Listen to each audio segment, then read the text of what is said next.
Margaret Coyle turned 28 in October of 1951, and she never once called a repairman. Not for the icebox, not for the sewing machine, not for the leak that opened above her kitchen window every March when the snow melted wrong. Her husband Harold worked at a machine shop in Dayton, Ohio, and he brought home $58 a week, and out of that $58, nothing, not one dime, ever left the house to pay another person to do something Margaret believed she could learn to do herself. Her daughter, decades later, would find a small tin box in a closet. Inside it, a folded list, handwritten, 21 lines, water-stained at the corners. It wasn't a grocery list. It wasn't a budget. It was a list of things Margaret had refused, one by one, over the course of her married life: services, repairs, conveniences, things her neighbors paid for without a second thought, and things Margaret Coyle simply would not. At the bottom of that list, in different ink added later, was a single line that didn't belong with the rest. The year we didn't need the loan. Nobody in the family knew what that meant. Not until they understood the other 20.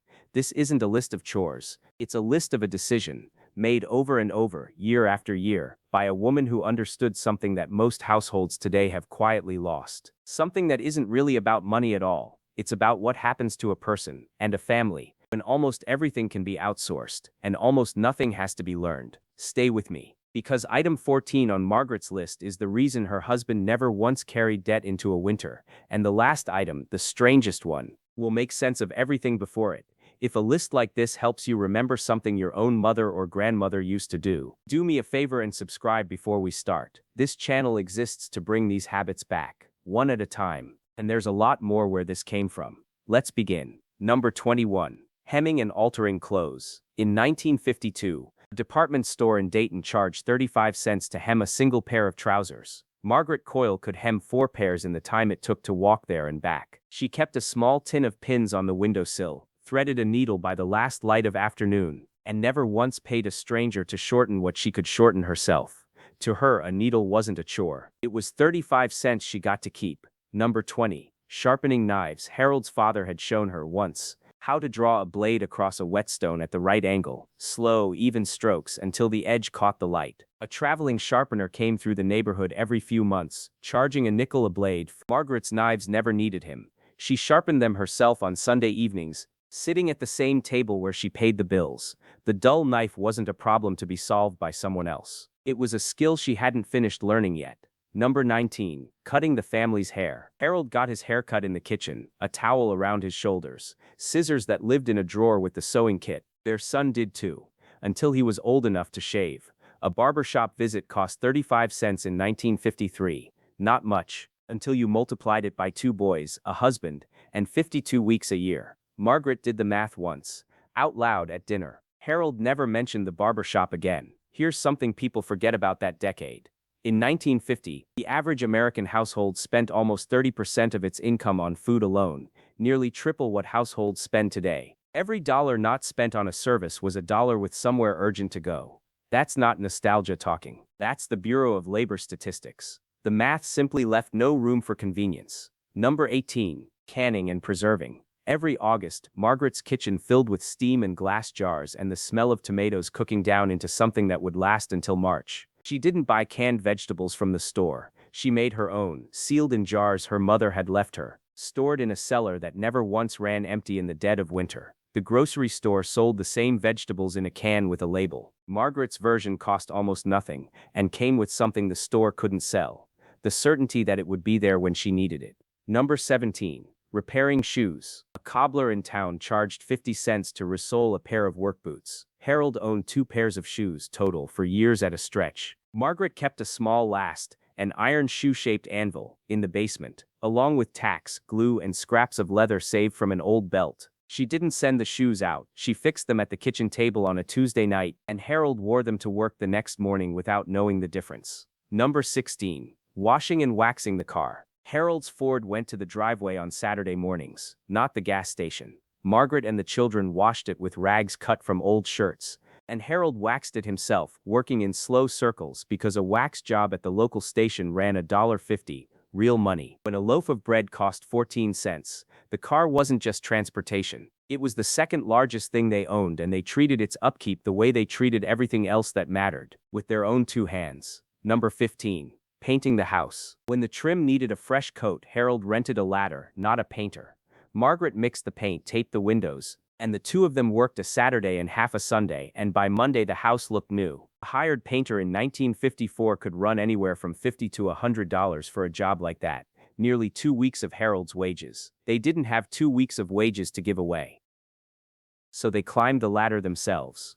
Now here's where the list turns strange. Because item 14 isn't about a chore at all, it's about a decision that changed everything that came after it. Number 14. Borrowing money for anything they could make, grow, fix, or wait for. This was the rule underneath all the other rules. Margaret and Harold went their entire marriage, 11 years, by the time of that tin box, without a single personal loan. Not for furniture, not for appliances, not for a car repair, a doctor's bill, or a Christmas they couldn't quite afford. If they couldn't pay for it outright, they didn't buy it. They waited, they saved, they made it themselves. In 1950, layaway plans and cash-only purchases were still the norm for working families.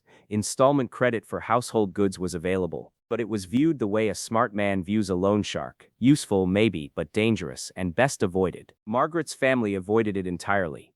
That one habit, the refusal to borrow for anything but a house, is the reason that tin box existed at all. Everything else on the list fed this rule. Nothing on the list existed to save a few coins. It existed to keep them free of debt, permanently, on purpose. That's the year the note in different ink was talking about. The year we didn't need the loan. Keep that in mind. We'll come back to it. Number 13. Cleaning the house, all of it, top to bottom, without hired help. In wealthier neighborhoods across the country, a cleaning woman came once a week for $2 or $3 a visit. Margaret's neighborhood wasn't wealthy. She cleaned her own floors, beat her own rugs over the back railing, scrubbed her own windows with vinegar water in a bucket she kept under the sink. It wasn't pride exactly. It was arithmetic.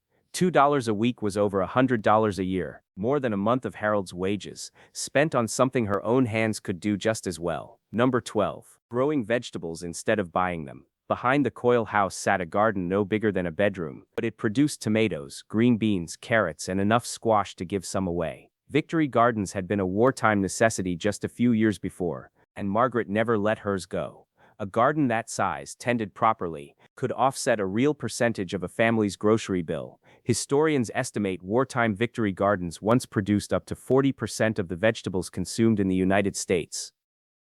Margaret didn't stop when the war ended. Why would she? The ground didn't know the war was over. It just kept growing what she planted. Number 11. Making soap, or at minimum, stretching every bar until nothing remained. Margaret saved slivers of soap in a small dish by the sink, pressing them together into new bars when enough had collected. Her own mother had made soap from scratch, using lye and rendered fat, a practice that stretched back generations on farms across the Midwest. Margaret didn't go that far, but she never once threw away a sliver of soap while it still had lather left in it. Waste to her wasn't a moral failing. It was simply money, thrown into the trash, on purpose. Let's pause here for a moment, because there's something worth saying plainly. None of this was about being poor. Harold had steady work. They weren't destitute.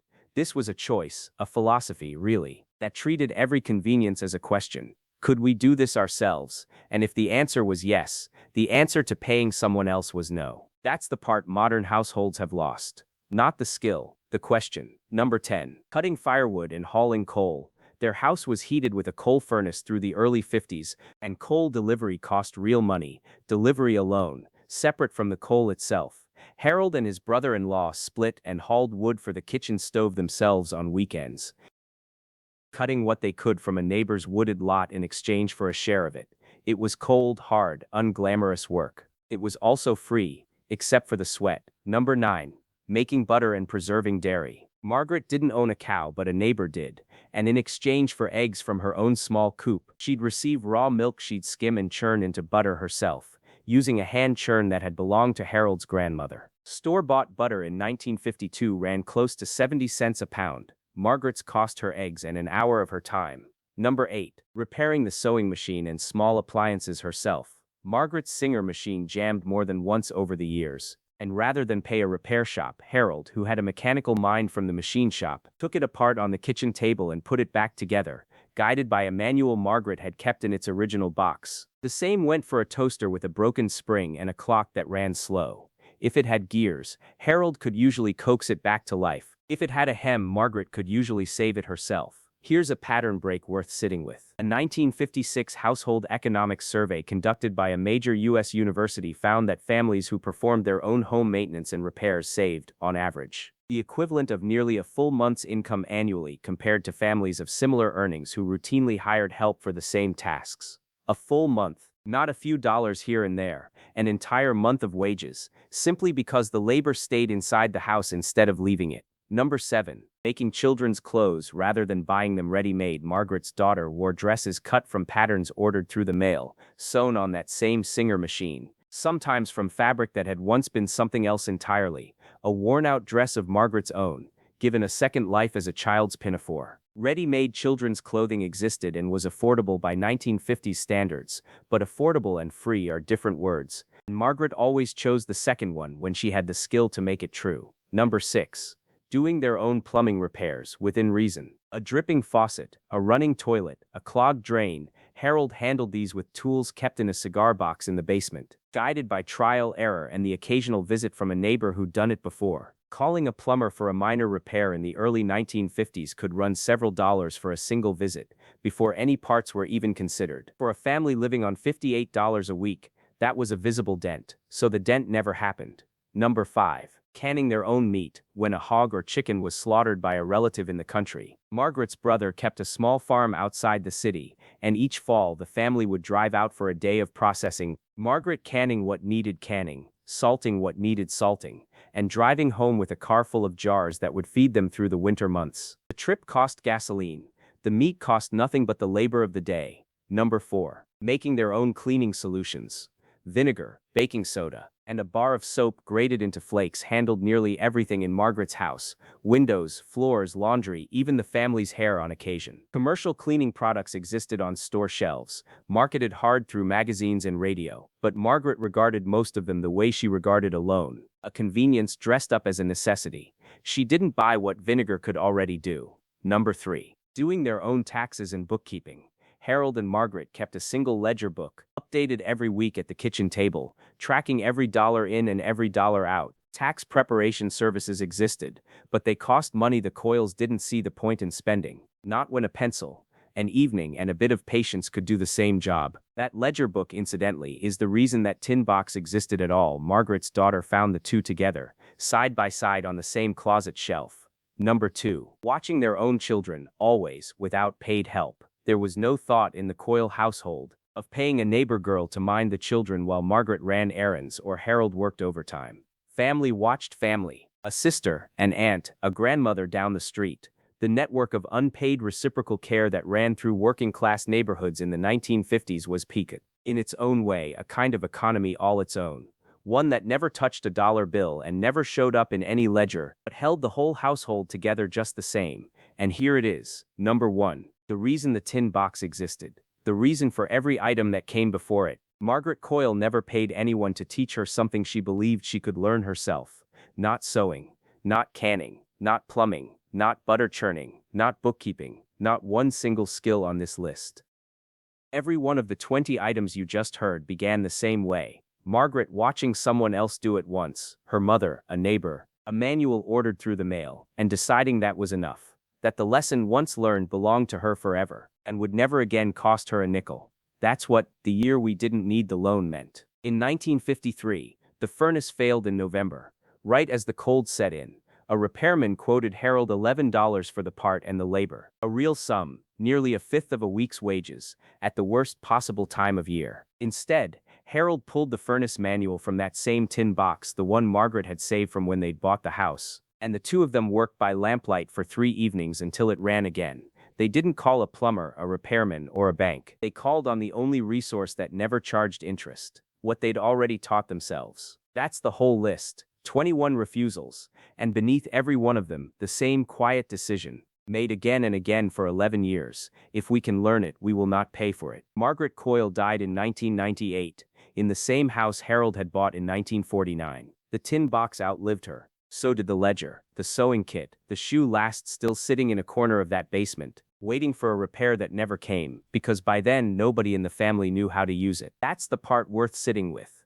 Not that Margaret saved money. Plenty of people saved money. It's that she saved something else too. A kind of confidence that said, I don't need to hire this. I can learn it. And once she'd learned it, no rising price, no repairman's quote, no emergency could take that knowledge back away from her. Go look through your own house tonight. There's probably something in a drawer or a closet, a sewing kit, a toolbox, a manual for something you stopped fixing yourself a long time ago. That used to mean exactly what Margaret's tin box meant. See if you remember who taught you. See if you remember why you stopped. That's the story behind Margaret's tin box, and it's one of dozens of habits this channel exists to bring back into the light.